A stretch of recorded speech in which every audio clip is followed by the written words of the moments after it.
Pues vamos a seguir insistiendo en que el aspecto económico de la cirugía de mínima invasión es mucho más barato, más económico que los procedimientos tradicionales. Nosotros empezamos en el IMSS a hacer cirugía laparoscópica desde 1990 en el entrenamiento como residente. Lo hemos seguido haciendo, incluso como todo cirujano joven, pues de repente empezamos a competir contra el reloj, con el concepto de los cirujanos de antes. Mi padre era un cirujano muy reconocido en el sureste del país. Eran los cirujanos que operaban todo. Mi padre fue egresado de la Universidad Nacional de México, no era autónoma todavía, en los años 40. Y allá que había que operar lo que hacían los traumatólogos, los neurocirujanos, los gastros, era otro concepto del cirujano. Pero como decía Eduardo Moreno, obviamente la rapidez era algo fundamental. El que era muy ágil, muy rápido, pues era muy bueno. Y sin embargo, son conceptos que han ido cambiando, han ido modificando. Ellos operaban con éter en ese entonces, en los años 30, que fundaron un hospital, el hospital más grande del sureste, que era el Hospital Juchimán, que tiene el nombre de un monolito olmeca, un dios olmeca. Y daban hasta radiaciones, porque ahí Madame Curie era muy amiga de un hermano de mi padre que también era médico, egresado de la escuela médico-militar, y se hacían muchas cirugías y tenía un anfiteatro donde los estudiantes podían llegar y observar cómo se iban desarrollando las cirugías. Hoy, pues la anestesia y todo este concepto quirúrgico cambió, y entonces aquí ustedes se la conocen de todos estos conceptos, pero los que nos están viendo en la televisión, que les vamos a provocar ese interés, ellos no conocen muy bien esto. Entonces aquí tenemos en estos conceptos que es la introducción de un gas dentro de la cavidad peritoneal para realizar una exploración diagnóstica o terapéutica, ¿sí? Examinar la cavidad abdominal mediante un equipo llamado laparoscopio. Luego,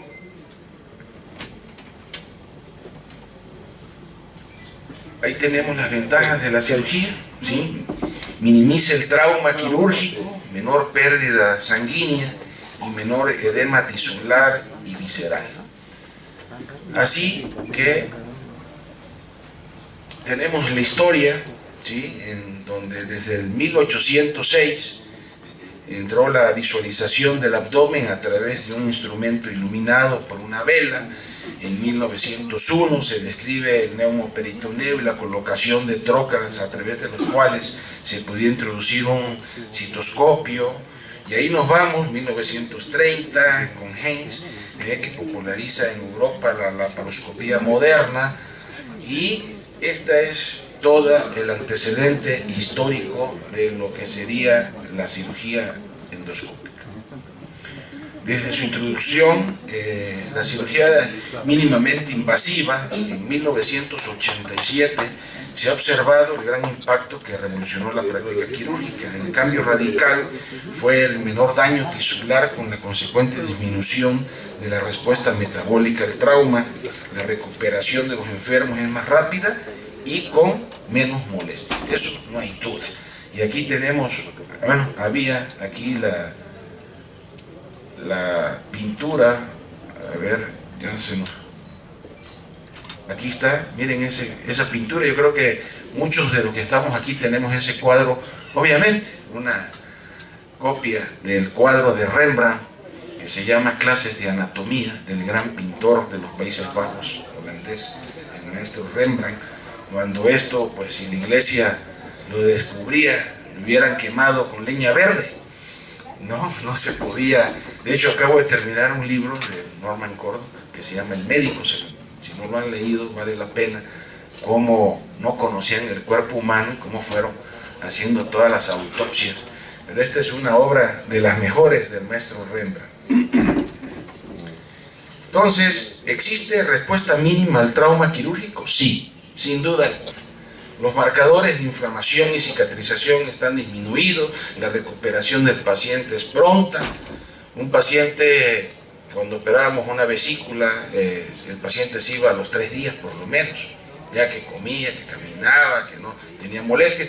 Hoy, en la noche se está yendo a su casa y sin tantos problemas. Existe incorporación temprana del paciente a sus actividades laborales. Fíjense cuánto nos cuesta al país esto. Porque hay que ver esto como una inversión y no como un gasto. Lamentablemente, muchos de los que dirigen los sistemas de salud lo ven como un gasto y no como una inversión. Entonces le empiezan a quitar numeritos. Este año nos quitaron 12.000 millones de pesos al presupuesto en salud de todo el sector público. Y México está invirtiendo el 3.3% del Producto Interno Bruto, que si lo sumamos a lo que invierte la iniciativa privada, nos vamos al 6.6, cuando Estados Unidos está en el 17, Costa Rica en el 8, y así, si nos queremos comparar con países de América Latina. Entonces, con esto, las cirugías de mínima invasión, todo lo que se puede hacer, ¿sí? Vesículas, apéndices, funduplicatura. Una funduplicatura, cuando la empezamos a hacer acá en México, las abiertas, pues eran 3 horas de cirugía. Y aquí ahora son 20 minutos. Es una gran ventaja. Las plastías inguinales, que sabemos cuál es la reincidencia tan importante de la hernioplastia inguinal abierta, y ahora con la cirugía laparoscópica es otra cosa. Entonces, aquí tenemos también todas las facilidades fisiológicas, como lo que hace con ACTH, cortisol, la aldosterona, adrenalina, la vasopresina, que son hormonas de crecimiento, y el glucagón. Aquí también, dentro de las bases fisiológicas, son cosas técnicas que los que nos están viendo en la tele, algunos lo entenderán, pero bueno, tenemos que todas estas sustancias participan activamente en estos procesos. Las ventajas de la cirugía laparoscópica: la preservación del peristaltismo por menor manipulación intestinal, menor riesgo de infección del sitio quirúrgico, menor tiempo de hospitalización, menor tiempo de incapacidad. Fíjense, esos son 2 aspectos económicos, ¿no?, para aquellos que dirigen las instituciones, ¿sí? Y mejor resultado estético, ¿sí? Entonces, una muchacha, pues en lugar de estar exhibiendo su cicatriz enorme, como decían, para grandes cirujanos, grandes incisiones, pues ahora ni se les nota y puede andar con su bikini a todo dar y no tiene ningún problema de estética. Las ventajas de la función pulmonar, ¿sí?, que sigue, pues obviamente la conocemos, que son menos complicaciones pulmonares posoperatorias de atelectasia o bronquiectasias y fiebre en las primeras 24-48 horas del posoperatorio. Uso prolongado de sondas nasogástricas. Digo, yo nunca he tenido una, pero la he sufrido con todos mis pacientes, ¿no? Saben lo que implica la sonda nasogástrica. Y el pronto inicio de la vía oral, como decíamos hace rato, el paciente se va rápidamente a casa, el mismo día. De las ventajas de la cirugía también tenemos que el gas, el CO2, es un gas más inocuo, más fácil de adquirir, bajo costo, fácil manejo, altamente difusible, soluble en sangre y se metaboliza rápidamente por la vía respiratoria. No es muy irritante para el peritoneo y no favorece la combustión. Así también, ¿sí?, de la fisiopatología del neumoperitoneo, los primeros efectos es ligera elevación de la tensión arterial, 12 o 14 milímetros de mercurio, disminución del retorno venoso y el gasto cardíaco y la resistencia vascular periférica y pulmonar. Otra de las ventajas de la laparoscopía pues es isquemia esplácnica. Se observan más los cambios cuando el paciente se encuentra en Fowler, que es la posición, y puede prevenirse con insuflación lenta, despacito. Así también produce menos traumatismo quirúrgico y menos inmunosupresión comparada con la cirugía abierta. La cirugía laparoscópica con las adherencias, pues esto es una situación que todos lo conocemos. Antes pues se usaban los guantes con talco, acuérdense, los cirujanos se lavaban los guantes, se le ponían talco, se ponían a esterilizar. Hoy en día afortunadamente ya no contamos con eso, son guantes desechables, úsenlo y tírenlo. En algunos casos todavía lo que les platico se sigue usando, porque pues no hay insumos, no hay manera de tirar los guantes. Lamentablemente pasa, aunque es lo menos, pero pues aquí tenemos la frecuencia de formación de las adherencias, que tanto peleamos con ellas, ¿sí? La siguiente, la cirugía laparoscópica y su infección en el sitio quirúrgico, la que sigue. Aquí podemos ver, por ejemplo, los rangos entre la colecistectomía y la apendicectomía, la que sigue. El dolor posoperatorio, ya lo hemos dicho, una escala visual análoga, 2 puntos laparoscopía contra 4 puntos la abierta, menor uso de analgésicos en la laparoscopía que en la abierta. La cirugía laparoscópica y la calidad de vida. Aquí estamos hablando de que obviamente la laparoscopía versus la abierta tiene el término de dolor, por ejemplo, de 70 versus 41 puntos, que es estadísticamente significativa este tema. Sí, también de las ventajas, mejor resultado cosmético, ya lo decíamos hace rato, déjala ahí todavía. Ventaja en pacientes de la tercera edad, pacientes obesos, pacientes con neoplasias y pacientes embarazadas también. ¿Sí? Las bases fisiológicas, los factores locales de la herida, la lesión, la acidosis local, el edema, potasio, las cininas y las prostaglandinas, todo. ¿Sí? También entre las ventajas estéticas es bastante obvia, ¿sí? La punción de la pared con trócares o punzones es en realidad la separación de fibras musculares más que un corte. Los que venían inicialmente de los años 90 pues lastimaban más la pared abdominal. Hoy en día hay trócares que evitan ese daño tisular a la pared abdominal con menor trauma a la pared y entonces mejor definición. Disminuye el efecto de enfriamiento por exposición a medio ambiente. También tenemos menor riesgo de colonización bacteriana, la visión magnificada, el hilio posoperatorio reducido al mínimo, cuando esto sucede con mucha frecuencia, cuando estamos manipulando con las manos con los intestinos, el dolor posquirúrgico menor en frecuencia e intensidad, así también tenemos la inversión inicial elevada por equipos de alta calidad, que es la preparación y el entrenamiento especializados, la curva que todo cirujano tiene que pasar, la curva de aprendizaje y los grados diferentes de desarrollo de acuerdo a los centros hospitalarios. De hecho, también afortunadamente que estamos haciendo estas charlas hoy en el Senado, porque le hemos estado en pláticas con los institutos, porque tenemos el conocimiento de que quieren a médicos generales entrenarlos como cirujanos para operar vesícula o apéndice, nada más, y también en el área de ginecobstetricia, para que aprendan a hacer cesárea con 1 año. O sea, nada más falta que le pongan ahí el comercial en el Metro Valderas, estudie cirugía en 6 meses por correspondencia. Entonces no lo vamos a permitir. Ya lo platiqué con el director del ISSSTE, con el director del IMSS, con el propio secretario de Salud. Sabemos y tenemos la información que está sucediendo, tal vez por no contratar médicos especialistas, no sé bien la causa, pero créanme que tenemos que tener una definición en ese sentido y cortar esos programas que mal hechos, a ver si estos directores se dejan operar por un médico de esos. Entonces, vamos a insistir, si uno que estudió 14 años y que tiene cuántos años de estar operando y experiencia, de repente uno opera y nos encontramos con cada cosa, porque hay enfermos y no enfermedades. Eso tiene que estar claro. Imagínense un médico general con una capacitación casi por correspondencia de 1 año que se ponga a operar vesícula, pues ahí quiero ver cuántas vías biliares no se van a llevar.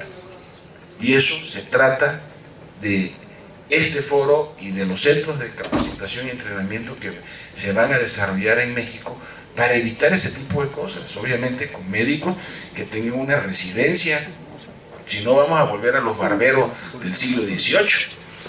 Entonces, tenemos conclusión, recuperación más rápida, menor dolor postoperatorio, que eso es increíble, eso es bien chido. O sea, imagínense, ¿no? Que se levanta uno, empieza uno a caminar y se la pasa uno padrísimo. La infección de sitio quirúrgico disminuida prácticamente, ¿no?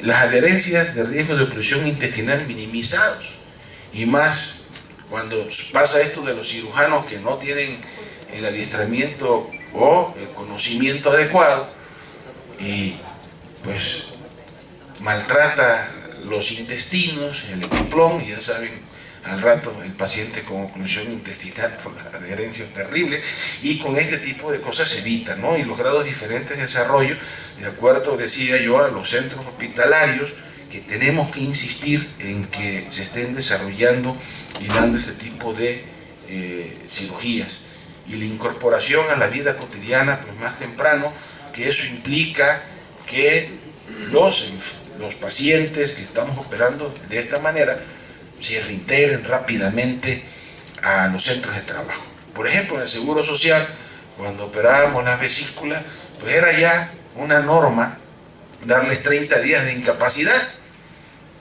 y tenerlos por lo menos 3 días en el hospital.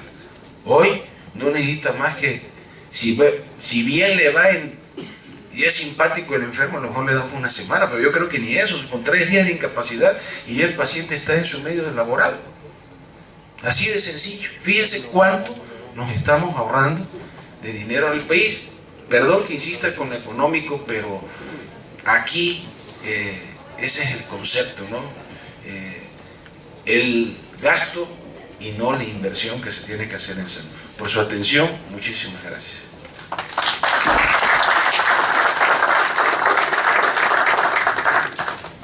Si uno tiene un problema quirúrgico o atención, un internista, un urólogo, etcétera, cualquier acto médico que no sea de inmediato recluido en un reclusorio, sino que se vaya por lo civil y no por lo penal, porque estamos convencidos que un verdadero médico, lo que es un médico, con todo el sentido de la palabra, jamás está intentando hacerle daño a alguien. Ahora, aquellos que compraron el examen, que no hicieron una residencia, que quieren operar por operar, bueno, eso sí, ya desde un principio están cayendo en un delito, y es lo que vamos a evitar. Ya Eduardo Moreno y un servidor tuvimos un acercamiento con la gente del IMSS, lo estamos haciendo ya con el ISSSTE, con Salubridad, para frenar esta tontería de entrenar a gente en cursos rápidos para operar, porque lo que estamos tratando es seres humanos. Incluso podemos, como legisladores, meter una denuncia a los derechos humanos, y lo voy a hablar con el presidente de la Comisión Nacional de los Derechos Humanos, porque esto es un atentado, un verdadero atentado. Y de paso vamos a tener aquí al ISSSTE, al IMSS, a la Defensa, a la Marina, todos los que tienen que ver con la seguridad social, porque inauguramos la semana el próximo lunes. Viene gente de toda América Latina, y aquí los vamos a tener al IMSS, al ISSSTE, a todos, a Miquel Arreola, a todos, para hacerles ver que tenemos que retroceder en eso. Pero el problema más importante, el que yo he detectado, es la formación de recursos de estudiantes en las escuelas de medicina. Porque para mí es un negocio que ha hecho profesiones hace ya más de 15 años, dando registros a universidades, a empresarios que les vale gorro la educación, simplemente es un negocio más. El formar médicos o arquitectos, ¿ven lo que pasó en Álvaro Obregón? Se cayó todo un edificio. O sea, también los arquitectos tendrían que estar certificados y los ingenieros.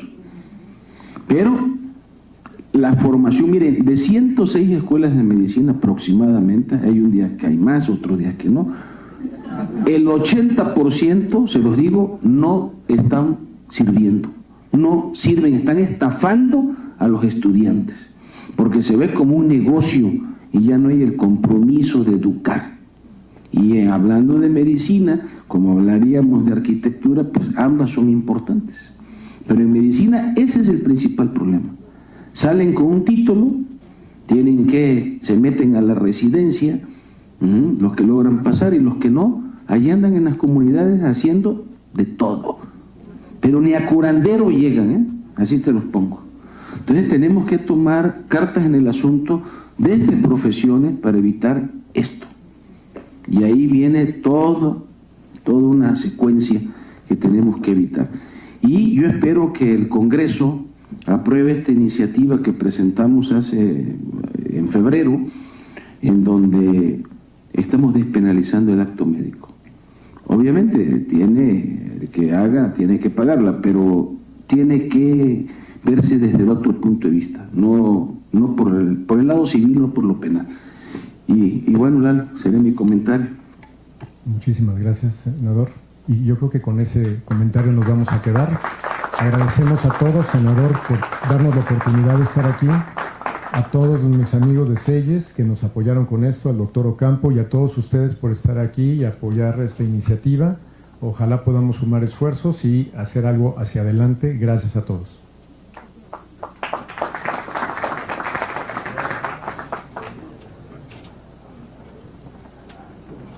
Bueno, lo van a armar los médicos si hace eso.